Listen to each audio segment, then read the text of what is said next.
Mangaldan Water District nanawagan po matapos ang umano'y pagdami ng mga ninanakaw na water meter. Para sa detalye ng balitang yan, kasama natin live si Idol Denise Brillante. 104.7 IFM. Report! Idol Denise.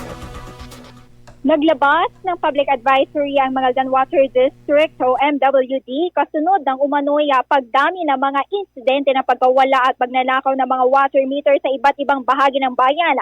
Ayon sa MWD, nakatanggap na ang kanilang tanggapan ng ilang ulat mula sa mga consumer na nawalan ng water meter na nagdulot ng abala sa supply ng tubig at karagdagang gasto sa pagpapalit ng mga ito.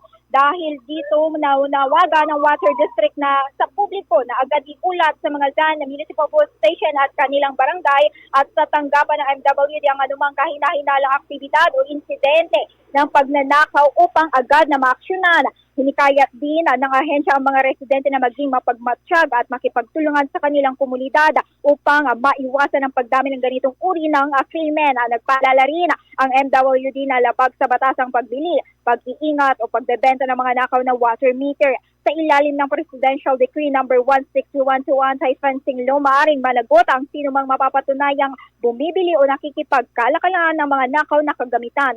Ayon sa Water District, maaaring patawan ng pagkakakulong, multa at iba pang kaukulang parusa ang mga lalabag alinsunod sa umiiral na batas.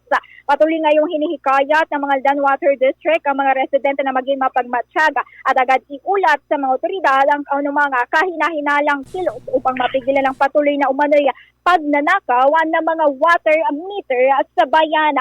Kasama mo mula rito sa IFM News Tegupan, ito si Idol Denise Brillante, Tatak IFM. IFM News. IFM News. IFM.